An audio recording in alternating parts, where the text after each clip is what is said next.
Hello everyone, Diana Rankin here, coming to you from a very snowy Ohio. Well, very might be a little bit too much, but we are having snow early this year. We had an ice storm yesterday, and I doubt that you can see through the windows here, but it's absolutely beautiful outside with snow on top of the ice, covering all the branches of the trees. Absolutely gorgeous. Destructive though, so please be careful out there. But this is for, before I forget, these are your Psychic Soul messages and predictions for the week of, I have to look at the calendar here, the 18th to the 24th. The 18th to the 24th. So, you know, the ice storms and the snowstorms, as destructive as they can be, it's nothing like what our friends in California are experiencing with the horrific fires going through the hills out there. So we want you to know that we are with you.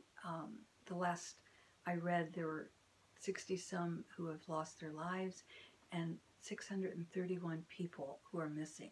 631. Okay.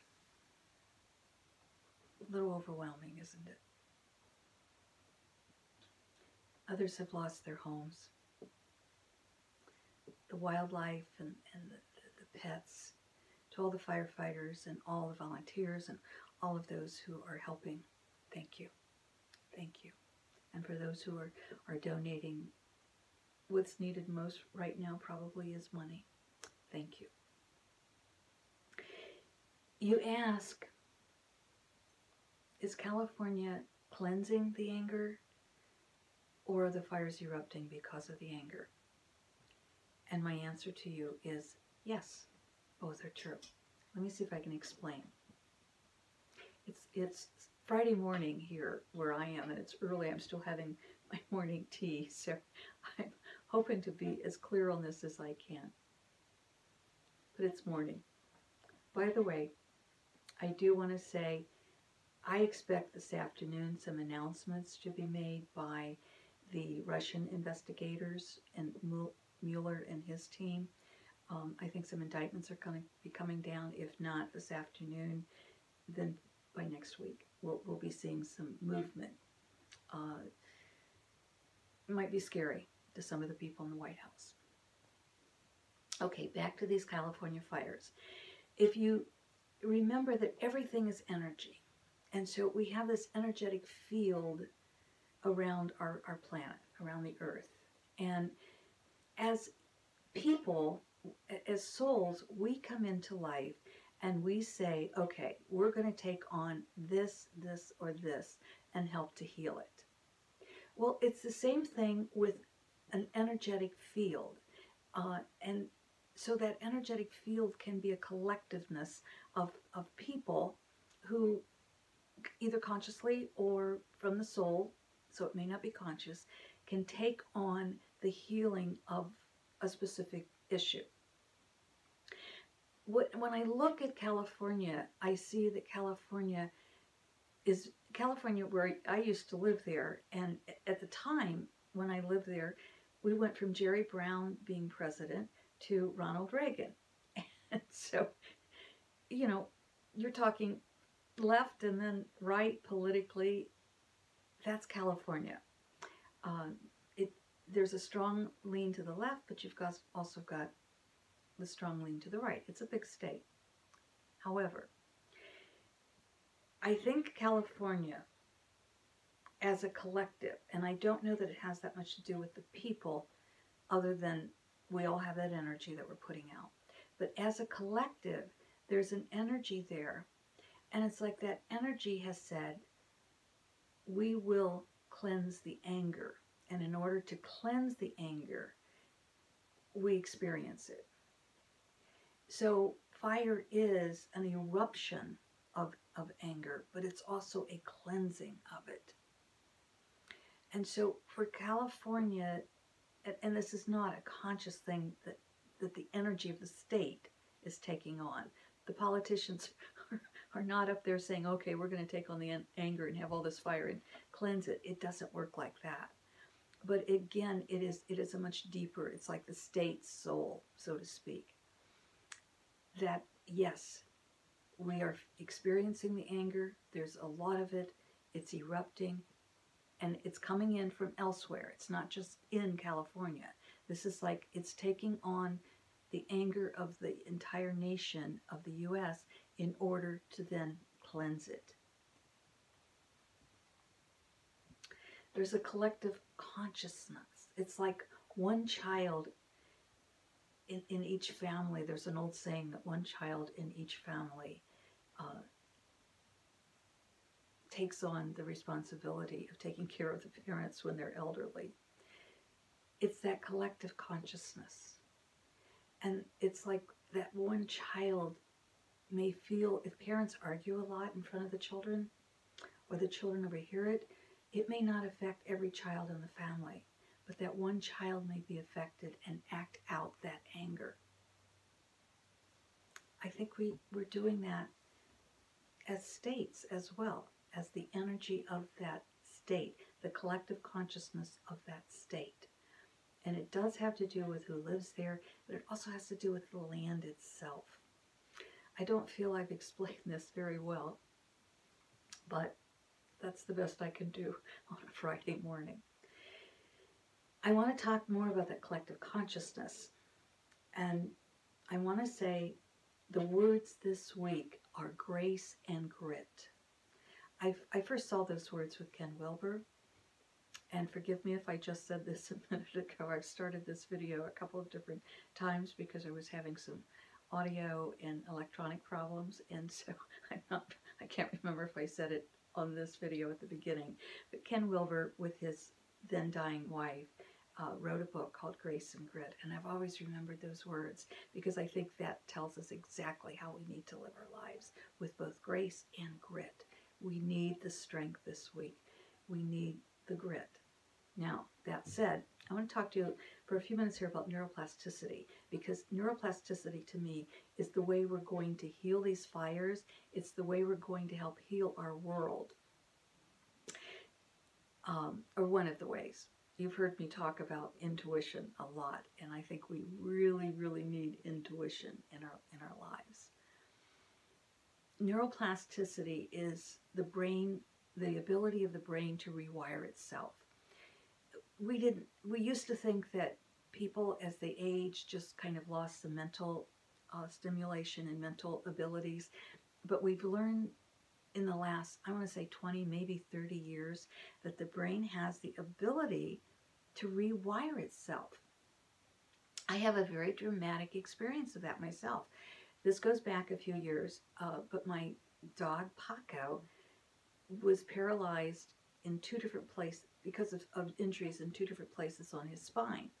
And it took several months, but we got him up, not only walking, we got him up running again. And one of the ways we did this was we literally rewired the brain signals down through the spine to his legs.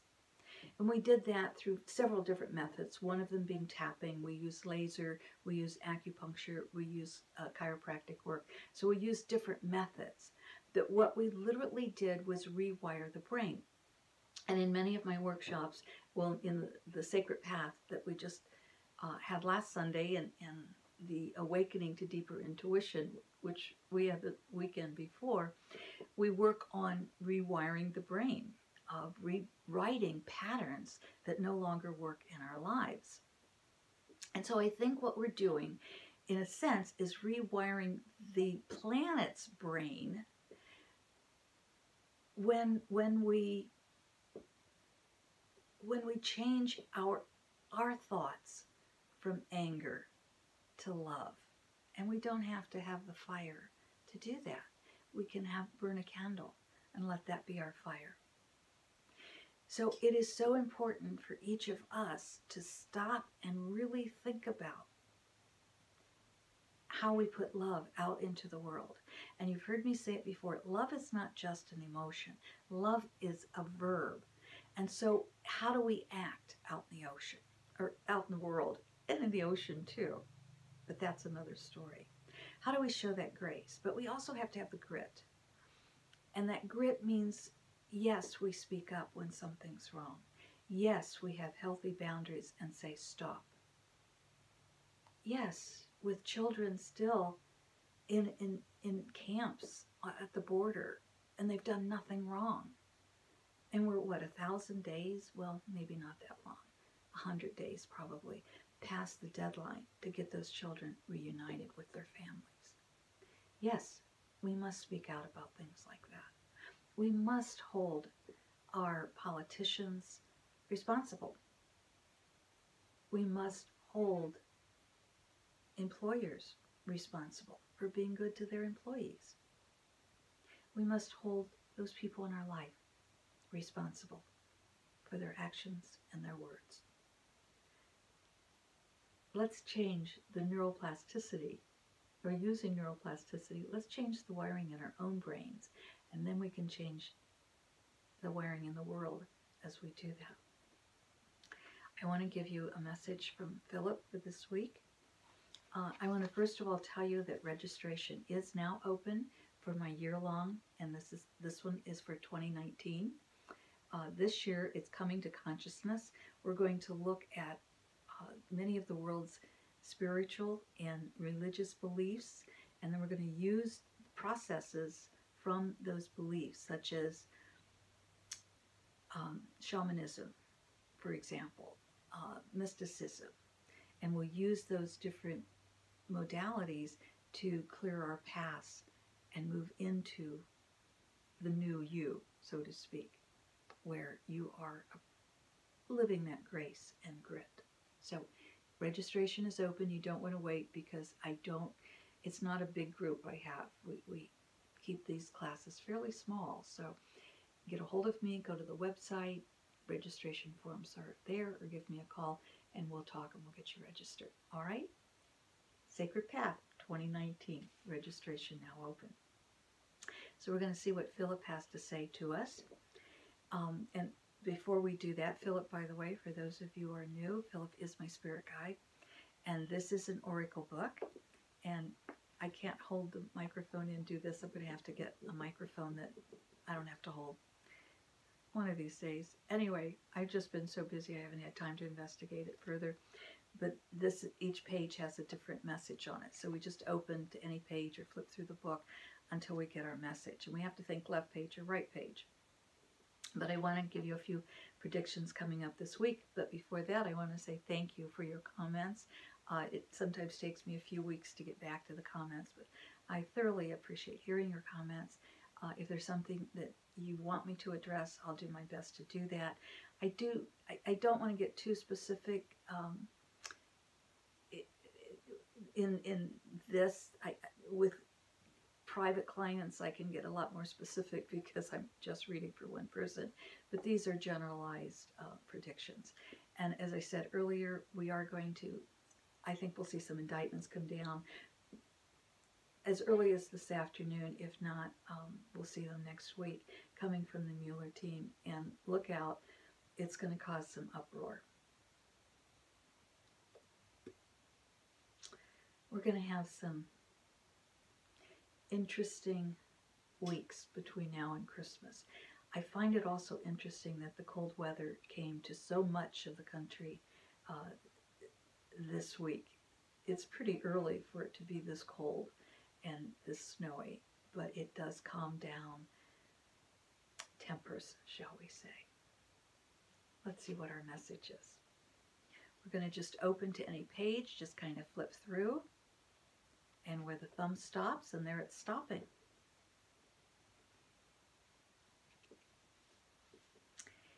I'm hearing left, by the way.